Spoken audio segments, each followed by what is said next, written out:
বিসমিল্লাহির রহমানির রহিম। আসসালামু আলাইকুম এভরিওয়ান, সবাই কেমন আছেন? আশা করি অনেক ভালো আছেন। আলহামদুলিল্লাহ আমরা ভালো আছি।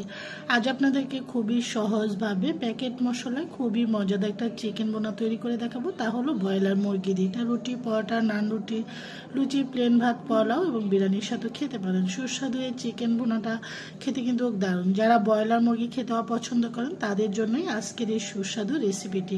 অনেকেই আছে বলে যে ব্রয়লার মুরগি রান্না করলে গন্ধ লাগে। আসলে ব্রয়লার মুরগি আসলে অনেকে অনেকভাবে রান্না করে, জানি না কেন গন্ধ লাগে বলতে পারবো না। তবে আসলে এক একজনের রান্নার ধরন এক এক রকম। আজকে আমি যেভাবে রান্না করবো আপনার চাইলে এভাবে রান্না করতে পারেন। চুলা অলরেডি একটা ফ্রাইং প্যান বসিয়ে এখানে আমি পরিমাণ সয়াবিন তেল দিচ্ছি। আপনার চাইলে সরষের তেলটাও দিতে পারেন।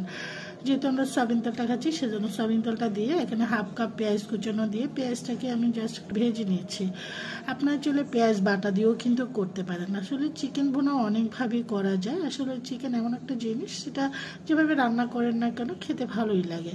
তো যেহেতু ব্রয়লার মুরগি অনেকে খেতে অপছন্দ করেন, তাই আজকে আমি ভুনা করে দেখাচ্ছি, যেন যারা অপছন্দ করেন তারা যেন আমার রেসিপিটা যদি ভালো লাগে ফলো করে রান্না করতে পারেন। পেঁয়াজটা যখন একটু নরম হয়ে আসার পর আমি সবগুলো চিকেন দিয়েছি। এখানে আমি 1.5 কেজি ব্রয়লার মুরগি নিয়েছি। আপনার যে কোনো মুরগির মাংস দিয়ে রান্না করতে পারেন। এখানে হাত পা একদম পুরো একটা মুরগির যা যা অংশ থাকে পুরো অংশটাই আমি নিয়ে নিয়েছি। ব্রয়লার মুরগি যেহেতু একটু যদি আপনি ভেজে নেন, এটা যে ফ্লেভারটা একটা বাজে একটা যে স্মেল থাকে সেটা চলে যায় এবং মুরগির মধ্যে একটা পানি থেকে যে পানি উঠেছে সেই পানিটা শুকিয়ে গেলে আর পানির গন্ধ থাকে না। এখন আমি দিয়ে দিচ্ছি আদা এবং রসুন বাটা। এখানে 2 চামচ আদা এবং রসুন বাটা দিয়েছি। একটা প্যাকেট মশলা দিয়েছি এখানে। আপনার চাইলে ঘরোয়া মশলা রান্না করতে পারেন। তো আমার বাসায় প্যাকেট মশলা ছিল সেজন্য প্যাকেট মশলাটা দিয়ে দিলাম। পুরো একটা প্যাকেট মশলা দিয়েছি। দিয়ে এখন নেড়ে চেড়ে মশলাটাকে ভালো করে মিক্স করে দিয়ে দিচ্ছি। আসলে ঝালটা যদি আপনারা চান কাঁচামরিচও করতে পারেন বা লাল মরিচ দিয়ে করতে পারেন। স্বাদ অনুযায়ী লবণ। আমি এখানে 2 থেকে 3 টেবিল চামচ টমেটো কাঁচা এবং সয়া সস দিয়েছি।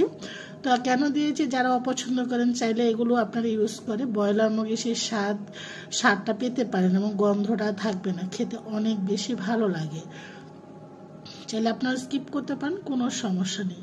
এখন আস্তে আস্তে কিন্তু মাংসটা থেকে প্রচুর পরিমাণে দেখুন পানি এবং তেল দুটোই উঠেছে। তো আমি এখানে হলুদ এবং মরিচের গুঁড়া অ্যাড করছি 1 চামচ করে। ঝালটা আবারও বলছি যা যা চয়েস অনুযায়ী আপনারা শুকনো মরিচ দিয়েও করতে পারেন গুঁড়া মরিচ দিয়ে, এবং লাল মরিচ দিয়েও করতে পারেন বা শুকনো মরিচ বেটেও কিন্তু করতে পারেন ব্লেন্ডারে আর কি।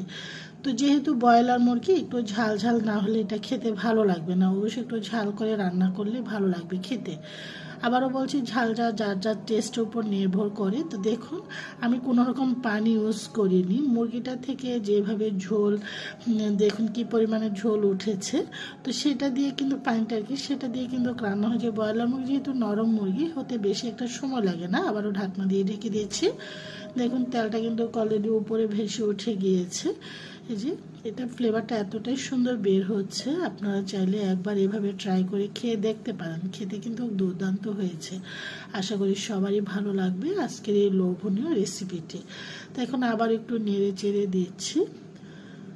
দেখুন কালারটা আর ঝোলটা আসলে যেহেতু এটা ভুনা, একটু ভুনা ভুনা করে রাখছি, অত বেশি ঝোলও না, একটু মাখা মাখা টাইপের। আবারও ঢাকনা দিয়ে ঢেকে দিয়েছি। তো আমি এখানে 10 বাটি কাঁচামরিচ দিচ্ছি। এটা জাস্ট ফ্লেভার বের হবে, এটা যে কোনো ঝাল বের হবে না। আমি ঝাল যতটুকু দেওয়ার অলরেডি দিয়ে দিয়েছি। দিয়ে এখন কাঁচামরিচটা একটু যখন নরম হয়, যখন আপনি উঠানোর আগে দিয়ে দেন, তখন সেই কাঁচামরিচটা কিন্তু ভাতের সাথে খেতে অনেক বেশি ভালো লাগে। তবে বিশেষ করে আমার ভালো লাগে সেজন্য দিয়েছি। আবার ঢাকনা দিয়ে ঢেকে দিয়েছি। তো আমার কিন্তু চিকেন প্যাকেট মশলা চিকেন ভুনাটা হয়ে গিয়েছে। আপনার চলে ট্রাই করতে পারেন, আশা করি সবারই ভালো লাগবে। আজকের এই লোভনীয় ব্রয়লার মুরগি সবাই ভালো থাকেন, সুস্থ থাকেন। আল্লাহ হাফিজ।